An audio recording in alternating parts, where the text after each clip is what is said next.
And welcome into this Zoom video presented by Pressbox and PressboxOnline.com. We're proud to have with us myself, Stan the Fan, and Gary Stein, and we're proud to bring you the head coach of your Maryland Terrapin football team, and that is Coach Mike Locksley. Mike, first of all, thank you for taking the time, and how's your family? Everybody safe and sound? Well, thanks a lot for having me, Stan and Gary, and yes, my family's great. We're just like everybody else, working through the new normal. I'm a little more excited probably than most because I started my first week here in the office, and it's, I got to start to see some of our guys that have been back here doing voluntary workouts, and I hadn't been able to see them for a while. So I'm not complaining. Let's start the ball rolling with asking you a question about how the pandemic has affected anybody's ability to get a team ready for a season, and how is football going to be able to survive during a pandemic when, we're seeing all these athletes coming back to campus or coming back to teams, and a good number of them are infected? Yeah, it's a good question. I can tell you this, the one thing that I tried to do through this pandemic, because if I didn't, I would have just driven myself crazy, is trying to play the woulda, shoulda, coulda, what if this happens, what if. So I made the decision very early with our team and our program to really focus on the rules of the game for today. Meaning when I wake up, whatever the rules are for that day, that's what I'm going to use for any decision I make about preparing our team. And we made the conscientious decision to really, right after they had a 2-week break from March 12th to like the 26th, where they were on an extended spring break. But the minute they got back, we started right into these Zoom meetings. And we said, look, this is all we have the ability to do.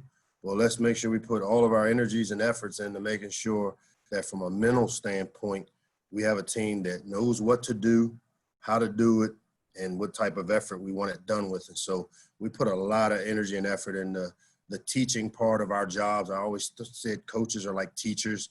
And so we wanted to utilize whatever time we had, since we couldn't physically prepare our team, to mentally prepare them. And, if you watched us play last year, we weren't a smart team. We didn't play good, smart football. We've had a lot of mistakes in year one. And so we really wanted to focus the energy and efforts into making sure that we increased our football intelligence as a program. And I feel that being able to do that helps us move forward. And now that we're back on campus and starting our voluntary training part, now we can concentrate on the physical, because that's the rules that we have for today. It was just about a year ago that you invited the media to your home. And Gary and I were at that barbecue, and you were talking about it being a ritual that you learned from Coach Zook. Obviously, we're not having one this year. What do you think, if you reflect on the season number one, you just said you didn't play smart football. What did you learn about how you get a team to be smarter, how you get them to play smarter? I can't say that again, because this isn't my first rodeo with being a head coach. I can tell you I lean more on my experiences from the failures I had at New Mexico, and the notes that I took, and the things I wrote down in my journal, that if I do it again, how I would do it differently. And I think the biggest thing we wanted to come out of year one with was a better understanding of who our players were, and for them to know who we were, because it's really important. This program has been through a lot. As I like to tell people, if you look at the number of, Randy Etzel was the head coach in 2015. I took over in the interim the last 6. DJ Durkin was hired, and then Matt Canada took over as the interim. We've had basically 4 head coaches in 5 years, and there's been a lot of change, a lot of turnover. I remember preparing for our banquet and talking to Ellis McKinney, and he's a guy that was here when I was here the last time, and he's had 5 O-line coaches in his tenure here. So a lot of turnover, and I thought it was really important for me in year one was to kind of stabilize things, put in the philosophies, put in the structure of our organization, set the standards for how we want to do things, and then start recruiting and developing the players in our program and recruiting players that have the ability to come and help us win, and knowing that it was a long haul. It's for the long haul. Like we're not racing for the a sprint. We want to build this thing the right way, because if you think about having 4 different leaders over a 5-year period of time, think of all the different philosophies we have in recruiting and how we want to play offense, how you want to play defense, new O-line coach, and he teaches it this way and that way. So we knew what we were walking into. I think getting off to the fast start that we did maybe gave hope that we may be able to turn it with momentum. I think the Temple game was a very pivotal game for us. Yeah. But as I said at the end of the year, what we went through last season was necessary for our program to be the type of program we wanted to be down the road. And it wasn't a flash in a pan, quick fix deal. It's going to be some heavy lifting, and we still got a lot of heavy lifting to do. But I feel good that we have the resources available to us here. Our players have really bought in. We've kind of guys that didn't have the same principles and values or standards that we brought in are no longer part of it, and we've moved forward the right way. You know, Coach, you talk about building the culture and, improving your football team, and you had to do it, at least in the preseason, through Zoom meetings as opposed to in person like you normally would. I want to talk a little bit more about those Zoom meetings, and we are here to talk about football, and we will talk about football. But this is a very important time in our country in general right now, and I think it's a teachable moment for a lot of people. And I'm just wondering, you've got, over 80 to 100 kids that you're welcoming onto your campus and that you're responsible for. And I'm just wondering, at this time of racial unrest, how do you talk to your players, and how do your players talk to you and us about what's happening in this country right now, even through the Zoom meetings that you guys are having? Yeah, we had some very emotional, honest, transparent conversations. And, that's the great thing about a football locker room, is that you got all walks of color, creed, race, religion, socioeconomic. They're all there in this one locker room. And, for me, the conversation started with making sure that I was an open ear to figure out and find out how my team felt. I use this all the time, and it's just the way that I operate, the way I want to run this team. I see these guys are like as if they were my own children. And so the same conversations I would have with my own children, I had with these guys. And this is a new generation. And I think I said this at the NFL symposium I spoke at. This is the first generation of kids that don't need their parents to teach them things, because they have just so much information at their fingertips. I mean, you got 8-year-old girls and boys that can go cook Thanksgiving dinner because they can Google how to cook Thanksgiving dinner. And so the day and age of coaching players and telling them to do things because you said so, those days are long and gone. And this generation is a generation that wants to know why. They want to, they have platforms, they have voices. And I think one of the things that I've had to adjust, and as a parent and as a coach, is you need to listen more and talk less, because you can find out a lot more when you listen. And so I did a lot of listening. We had some guys that were very hurt, emotional about some of the things that have taken place in society. But we also had guys on the other side of the aisle that really didn't understand what was going on and really didn't know or show or have the sensitivity of the other side of it. And for me, in an effort to make sure our locker room stays unified, we had very clear, transparent, honest, open conversations about race, about relations. And the first thing I did as a leader of this team, and also being a black man, was said, look, we got to all educate ourselves before we just jump on an emotional train or topic because someone else said that this is what this means or this is what this represents. I said, let's do the research. Let's educate ourselves. Let's make sure before we use these platforms, I want to make sure you educate yourself so that you use your platform properly and you don't end up getting behind or going against something that you really don't know about. And our team came together, put the statement together that they did, and they didn't just do a statement. And what really kind of made me feel good as the leader of the place is that they had solutions, because when we broke up into small groups, we have 12 members of a leadership group on our team, and I broke them up into small groups with their position groups that they led.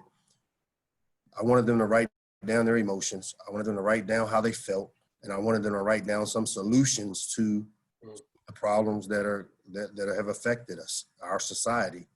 And then each of those 12 came back into a team meeting. We collected all of that information. We put it together. We created the statement, and it was a unified team statement. I think we were one of the first teams to put out a unified statement and not just have a bunch of individual statements, but we also included solutions to it, to not just be a place that just talks about it. We said there are some things they wanted to do, and I was really encouraged by our team and how they handled things and managed themselves. So it sounds like your team, the silver lining, for lack of a better term, could be even closer because of something like this than maybe they would ordinarily be. Yeah, and I think obviously this team, having gone through some of the things they went through prior to me getting here, brought them close. They have faced a lot of adversity. And so, yeah, I would say that we've come out of the pandemic and into the racial unrest and where we are in society right now, at least more educated on what's going on and why these things are happening, because of us educating ourselves and really taking a deep dive and having these conversations. We have programming in our programming in our organization for everything from domestic violence, drug abuse, sleep, proper sleep, nutrition. Well, racism was one we hadn't talked about, and social inequities is something that kind of, it usually takes care of itself in the locker room. We have the arguments over what music are we going to play? Is it going to be rap or is it going to be country? Well, it usually works itself out, and as it should. And as we came out of this thing saying, and the good thing about being a Terp is that on 3rd and 1, when we break the huddle, we don't really care who you voted for. We don't care how much money you made. We don't care where you come from. We don't care what religion you have. All we care about is, you're going to do your job with me to help the Terps be successful today. And imagine if society took that approach, because we're all humans and we're all on the human team, that we have respect for people and their opinions, and they may differ than mine, but ultimately we're all on the same team, which is humans and people that have feelings and that want to be heard and that want to be respected. And so that's kind of been our approach. Coach, you were born in Washington, D.C. I've lived in Baltimore since I was 6 years old, but you're from the district. Some of your greatest recruiting wins have been in the the district in Baltimore and Washington and Virginia. I look at that record that you had out in New Mexico, and it can't be that. Yeah, I had to look at it. And I say to myself, is that why Maryland is such a special place to you, the University of Maryland? Look, let's be blunt. There's not a lot of great football jobs that open up. The jobs that open up are tough ones. And I'm wondering if the district in this area, that's why Maryland holds such a fascination for you, and you have such a deep belief in it that you can turn this thing around. Because coaches not named Ralph Friedgen, who was 75 and 50, and Bobby Ross, who's 112 and 69, the rest of these coaches over the last 40, 50 years, I see 96 and 168. But you clearly believe you can turn this thing around.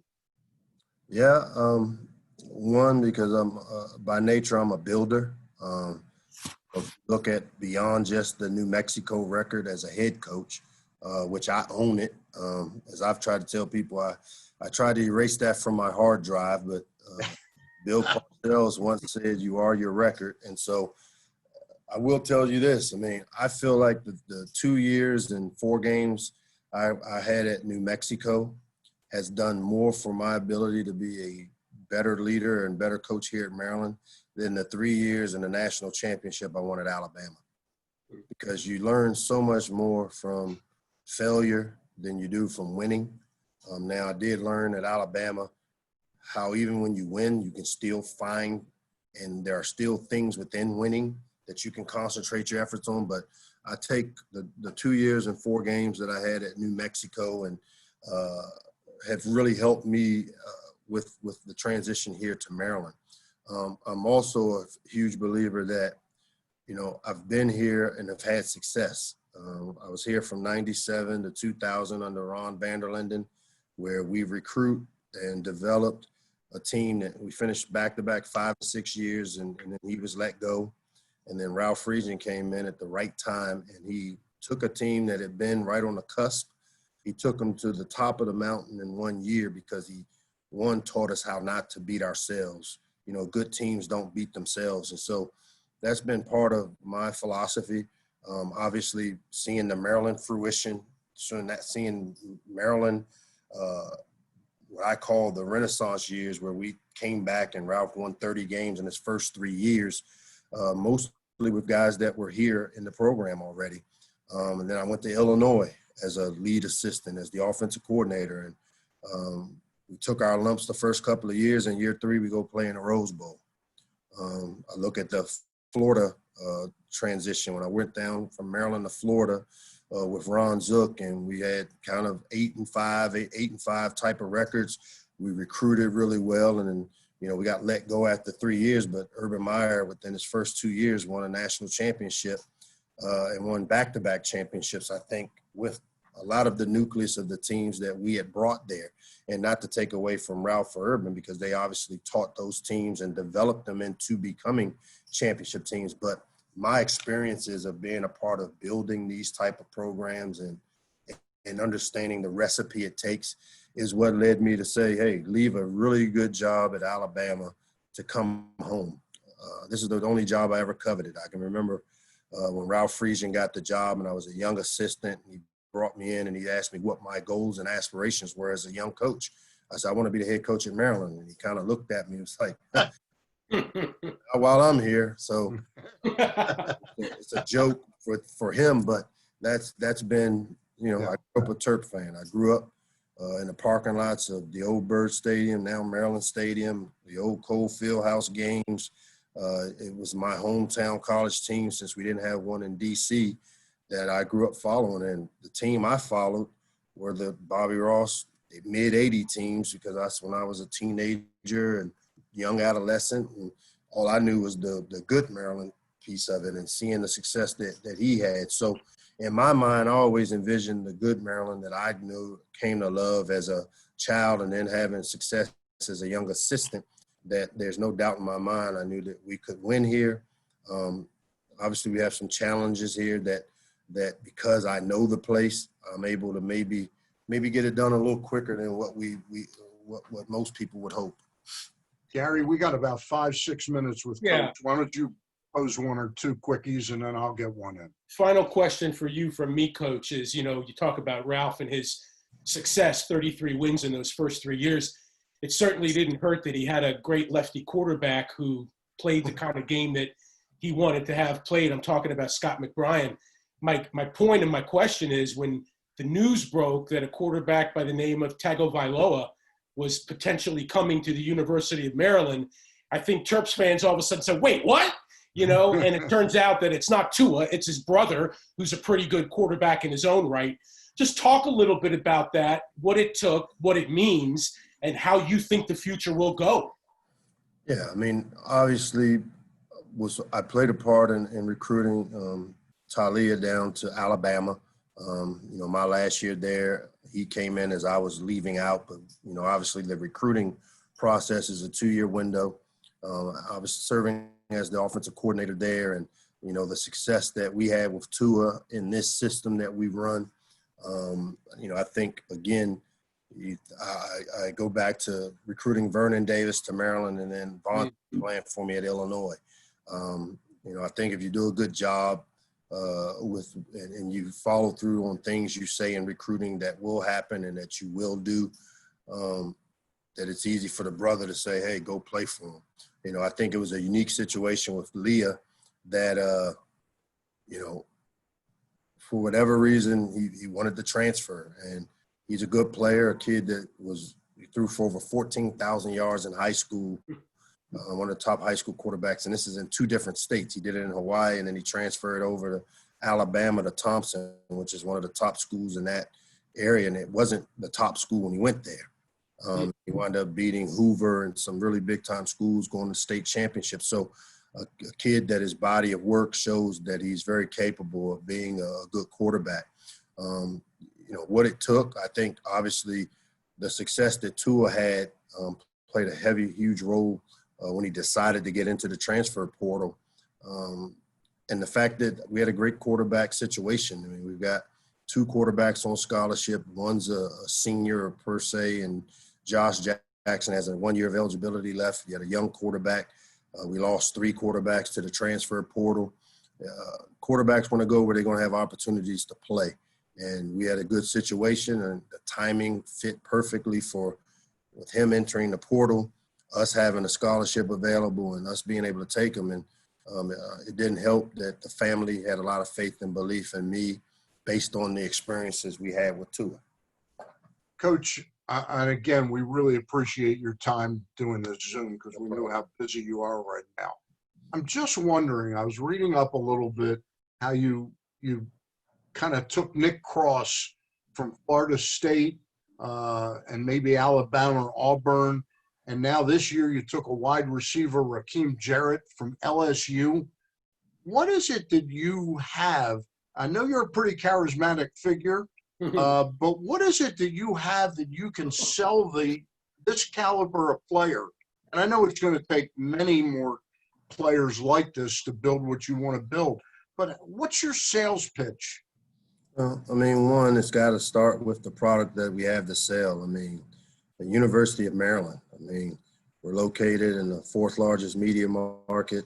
It's the richest minority area in the country. When you look at the success of blacks in this area, our location, we're 20 minutes from the most powerful city in the world, Washington, D.C., as well as having 2 of the biggest job markets in the world with Baltimore and D.C. And then when you think about, again, we have the best of both worlds. We have 2 major ABC stations, one in D.C. and one in Baltimore, CBS, NBC, Fox. There's not many schools that can say that. And I also believe that for me, as the head coach, building your resume with or without the football is really important. And in some places you can't do it because when you're in college towns, it's hard to do internships. It's hard to create opportunities for you to build your resume outside of the football's part of it. And we have 2 major cities here, Baltimore and D.C., that are within 20-minute, 30-minute drive of our campus that allows us to utilize our location to build a kid's resume.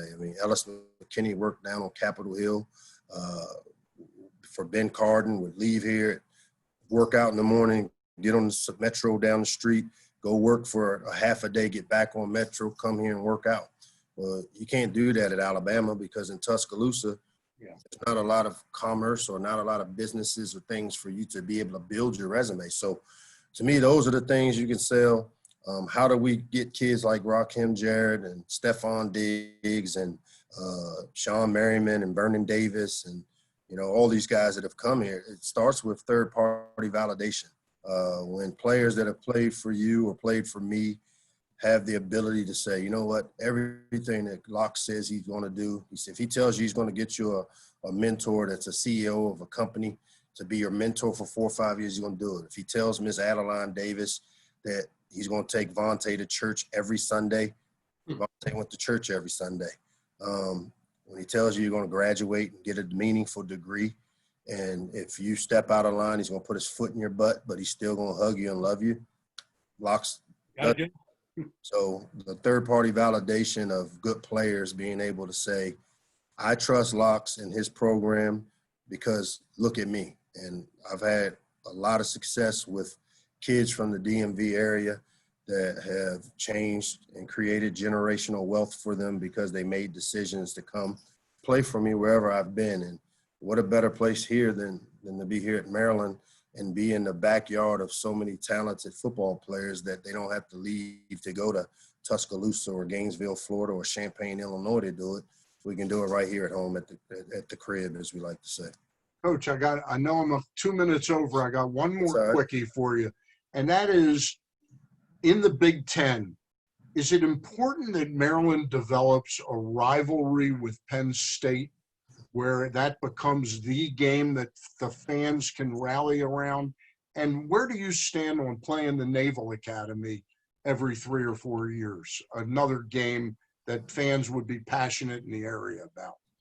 Yeah, I mean, the whole rivalry thing is one that's a tough combo for me, because to create a rivalry, you've got to consistently be competitive and win.